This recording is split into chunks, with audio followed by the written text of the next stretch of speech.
저도 요즘 좀 빠져 있는 게 챗 GPT 쓰는 법. 네. 유튜브 틀어놓고 막 진짜 공부 열심히 하고 있거든요. 제가 한번 네, 해봤더니 뭐 신세계예요. 신세계고. 네, 그래서 약간 네. 와, 이거 이렇게 되면 또 이 세상이 어떻게 금방 엄청나게 네, 변할 네. 것 같다는 생각이 막 쓰면 쓸수록 들잖아요. 네. 인생 하반기를 살면서 특히 지금 저희 서작가 인터뷰 시청자분들이 보통 중년이 많으시거든요. 40대 네. 이후. 근데 그런 분들은 사실 그게 스트레스일 수도 있어요. 맞아요. 왠지 그걸 다 알아야 될 것 같은데 네. 그걸 또 공부하기는 좀 그렇고 저야 일을 하는 사람이고 이제 작가다 보니까 네, 글쓰기에 대한 게 이제 필요할 수도 있으니까 어쩔 수 없이 한다 치는데 꼭 그걸 알아야 되는지. 알아야 되느냐 몰라야 되느냐에 대한 이분법적 답을 하기보다는 네. 알면 자기 생활에 효율적으로 활용할 수 있는 다양한 진짜 써본 사람들은 와 이렇게 그 내가 하는 일을 쉽게 할 수 있는 길일 수 있겠구나.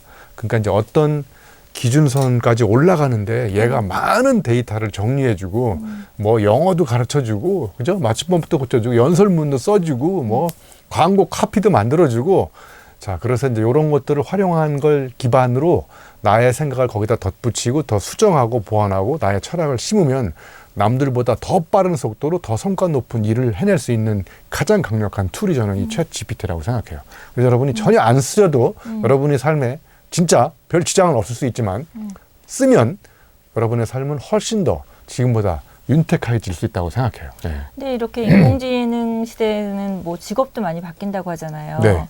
돈하고도 직결되는 거고 직업이라는 맞습니다. 거는. 네. 그래서 예를 들면 이제 인공지능이 점점 등장하면서 없어질 직업이 많다고 하잖아요. 구체적으로 한번 생각해 보기 전에 제가 이런 예를 들어볼게요. 우리 직업 중에 원으로 끝나는 직업이 있어요. 원. 네. 뭐가 있을까요? 원. 은행원. 은행원, 회사원, 회사원. 뭐 미화원, 뭐 아무튼 이런 공무원 네. 엄청 많죠. 그다음에 이제 가로 끝나는 직업이 있어요. 가. 작가 또 예술가, 예술가, 뭐 혁신가, 기업가, 화가 어마어마하게 많죠. 미술가. 인간의 창작 능력, 상상력. 인공지능은 가장 치명적인 문제가 뭐냐면요. 문제의식이 없습니다. 자, 예를 들어서 야, 이거 하는데 이런 편지 하나 써줘. 그러면 걔는 편지를 씁니다. 그런데 내가 직접 상대방을 생각하면서 그 사람의 마음을 헤아리면서 직접 글을 쓰는 거하고 애도의 편지를 쓰는 거하고 인공지능한테 야, 이런 사람이 이렇게 해가지고 애도의 편지 하나 써줘. 그러면 인공지능이 순식간에 써갖고 오잖아요. 그 시간에 내가 그거 갖다 그냥 줘버리는 경우하고 그 다음에 내가 그 사람과 평상시에 만났던 추억, 경험 이런 걸 생각하면서 한 글자 한 글자 쓰는 거하고 그 결과물은 어떤 차이가 있을까요? 영혼이 있고 없고의 차이일 그렇죠. 것 같아. 결과적으로 봤을 때는 별 차이가 없지만 그 과정 속에 투입된 한 인간의 감정이입 이거는 인공지능이 쉽게 따라잡을 수 없습니다. 그래서 인공지능은 단순 반복적인 거는 인공지능한테 맡깁니다. 그리고 정말 나의 상상력, 철학, 애정, 관심을 집어넣어서 하는 거는 인공지능이 쉽게 흉내낼 수 없어요. 이제 하나 이렇게 생각해 볼 수 있어요. 인공지능이 땀을 흘리나요? 안 흘리죠. 네, 땀을 안 흘린다는 얘기는 뭐냐면요. 인공지능이 나한테 주는 모든 결과물은 다 100% 다른 사람 겁니다. 다른 사람 거를 수평적으로 편집해가지고 엄청나게 빠른 속도로 갖다 줘요. 감탄. 그런데 인공지능은 사람을 감동시키기 어렵습니다. 감탄과 감동의 차이예요. 제가 보기에요. 감탄 봐보세요. 와, 얘가 이런 그림을 놀랍다. 그런데 왠지 눈물이 나거나 왜냐하면 이건 지가 노력해가지고 땀 흘려서 피눈물 흘려가지고 만든 게 아니에요. 다 주워가지고 편집한 거야. 사람은 땀을 흘립니다. 땀을 흘린다는 얘기는 뭐냐면 자기만의 서사, 스토리가 있다는 거예요. 인공지능은 남의 이야기입니다. 네네. 남의 이야기 듣고 감동받는 사람 별로 없어요. 한계는 책상에서 알 수 없다. 한계는 몸으로 한계에 도전해 본 사람만이 몸으로 느낄 수가 있어요. 역경을 거꾸로 하면 경력이 된다. 그거랑 약간 비슷한 거죠. 그죠? 네. 네. 그러니까 몸으로 느낌을 가지고 뭔가를 하느냐, 아니면 책상에서 머리로 조합을 하느냐. 이게 이제 인공지능과 사람이 갖고 있는 가장 극명한 차이입니다. 그래서 인공지능은 또 하나 눈치를 보기가 어렵습니다. 제가 지금 우리 서 작가님과 이렇게 이야기를 하고 있잖아요. 지금 눈치 보고 있는 거야. 이분이 어딘데 재미있어 하는지, 저 앞에 PD는 언제 빵 터지는지, 이때는 썰렁하네. 그러면 이건 메시지를 바로 접고 준비하지 않은 다른 메시지를 집어내고 막 이렇게 넥스트 메시지를 이 상황에 맞게끔 계속 제가 디자인을 하는 거예요. 눈치 봐가면서 네. 맥락적 사유를 하면서 인공지능은 제가 보기에 맥락적 사유, 눈치 볼 수 없습니다. 그냥 주어진 명령어대로 순식간에 쫙 편집해갖고 나타나요. 편집 반응이 썰렁해. 인공지능이 썰렁한 걸 감지한 다음에 다시 다음 걸 만들지는 않습니다. 그러니까 이런 직업은 제가 보기에 예, 인공지능이 쉽게 흉내낼 수 없다고 생각해요. 그래서 인공지능과 사람이 갖고 있는 근본적 차이 중에 첫 번째 하나는요. 저는 호기심을 가지고 질문하는 거라고 생각해요. 사람은 호기심을 가지고 질문합니다. 그런데 나이가 들수록 호기심이 없어집니다. 문제가 심각해져요. 그래서 인공지능만도 못한 인간으로 전락하지 않으려면 동심 어린, 호기심 어린 질문을 자꾸 하셔야 됩니다. 인공지능이 질문을 더 잘해요. 알고리즘으로 막 섞어가지고 무한 질문을 생산해냅니다. 그런데 결정적으로 호기심을 가지고 질문하지 않습니다. 아이가 지나가다가 아빠가 그때 물어봤어. 딱따구리가 막 나무를 찍는 걸 보고 아이가 이렇게 질문을 던졌어요. 아빠한테. 아빠, 딱따구리가 저렇게 나무를 찍는데 얘는 왜 두통이 안 걸려? 그랬더니 이제 아빠가 야, 인마 딱따구리가 그러면 고무를 찍냐? 나무를 찍는 건 당연한 거야, 인마. 그러니까 이제 어른이 되면서 늘어나는 단어가 세 가지가 있어요. 원래 그래, 인마 그거. 물론 그런 거, 자식아. 당연한 거 아니야, 그거? 딱따구리가 원래 그런 거고 물론 그러고 당연한 거야. 그랬더니 이제 아들이 딱 보고 아빠한테 더 이상 배울 게 없다는 걸 바로 학습을 하는 거죠. 그래서 아빠한테 더 이상 질문하지 않고 그래서 이제 사르트르가 이런 현상을 보고 이런 세계적인 명언을 남기고 죽었어요. 네. 사르트르. 창의적인 대가 10명 중에서 아버지를 일찍 여인 사람이 10명 중에 5명이야. 그래서 아버지가 아들한테 해줄 수 있는 유일한 선물은 일찍 죽어주는 것이다. 그러니까 어른이 될수록 호기심이 없어지니까. 네? 그리고 한 가지만 더 얘기하면요. 인공지능은 머리로 생각하는 건 사람을 능가했습니다. 논리적 사유. 가슴으로 타자의 아픔을 사랑하는 거는 인공지능이 아직 제가 보기에 인간을 능가할 수 없다고 생각해요. 하나 예를 들어 볼게요. 제가 고등학교 때 용접을 했었거든요. 수도공고 다니면서. 용접을 하면서 소주를 이렇게 병으로 마셨어요. 진짜로. 그래서 지금은 소주를 못 마십니다. 네. 어렸을 때 많이 마셔가지고 소주 알러지가 생겨서. 어머. 이런 사업들 이런 것도 제가 병으로 그냥 소주를 병으로 마셨거든요. 다행히 지금 소맥은 잘 마십니다.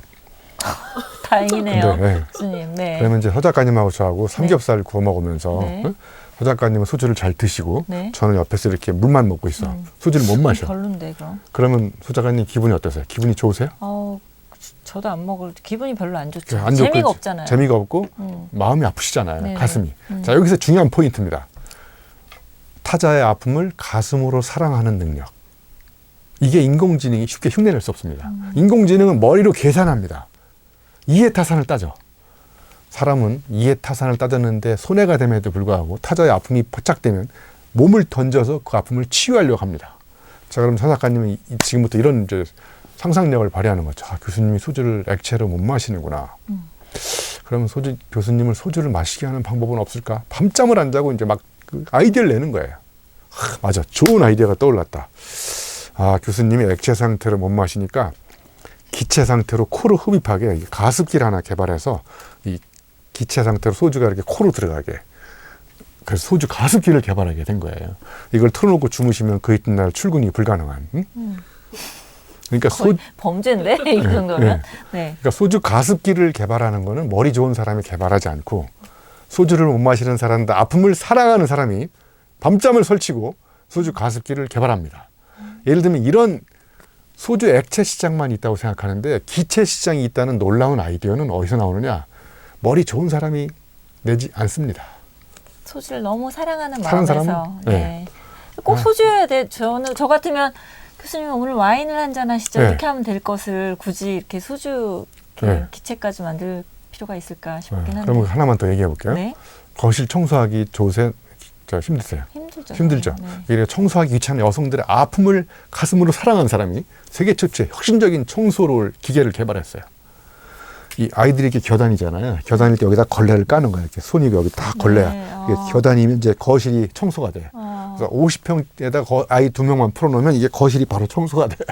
이런 이미지 그림이 있어요, 인터넷에. 진짜요? 제가 그걸 보고 야, 저거 재밌는 아이디어다. 진짜 웃기다. 제가 강의할 때 이걸 보여줘. 그래서 이거를 누가 만들었을까? 아, 거실 청소하기 귀찮은 여성들의 아픔을 가슴으로 사랑한 사람이 이게 전기도 안 들어가. 무동력 기계. 그래서 그냥 이런 식으로 우리가 생각을 하면 저는 인공지능이 흉내낼 수 없는 인간의 고유한 능력, 타자의 아픔을 사랑하는 능력, 사자성어로 얘기하면 측은지심이고요. 역지사지입니다. 이때 인간은 숭고한 미덕을 발휘하면서 세상에 혁명을 일으킬 수 있다고 생각합니다. 우리 지금 좀 중년 이후의 분들이 이걸 들으면서도 나는 그거 그래도 챗GPT든 뭐든 인공지능 이런 거 나는 잘 모르겠고 별로 알고 싶지도 않은데 이런 분들도 괜찮을까요? 네, 알고 싶지 않으면 네. 여러분 그 디지털이라는 게 디지터스에서 나왔거든요. 디지터스. 그게 손가락이라는 뜻이래요. 손가락. 네. 여러분 하루 종일 손가락을 움직이는 시간이 많으세요? 손발을 움직이는 시간이 많으세요? 손발을 움직이는 시간이 많지 않아요? 네, 대부분은 손가락을 더 많이 움직여요. 손가락. 계속 이걸로 뭘 까보고 그러네. 계속 하루에 맞다. 이거 스마트폰 보는데 어마어마하게 많이 보고 있잖아요. 네. 그러니까 손가락을 움직이면서 세상과 접촉하지 않고 인터넷과 접속합니다. 디지털 접속. 네. 중년 이후에 행복해지는 비결 중에 하나는 접속을 줄이시고 나가서 자연과 접촉, 사람과 접촉, 만나고 저 책과 접촉하고 낯선 환경과 자꾸 접촉하고 이 접촉 경험이 많을수록 사람은 촉감이 늘어나고 오감각이 열리면서 행복해지는 거예요. 그러니까 챗GPT에 굳이 귀찮다, 배우기 싫다 그러면 그 시간에 나가서 친구하고 맛있는 밥 한 끼 드시고 저 또 산에 잠깐 올라가셔서 구름도 감상하시고 피부로 이 기운도 감촉하시고 근력도 키우고. 저는 그게 더 행복한 비결이라고 생각해요. 예. 네, 좋은 말씀 너무 감사했습니다. 네. 지금 어떻게 접촉 한번 하고 끝낼까요? 네, 악수 한번. 네. 감사합니다. 네.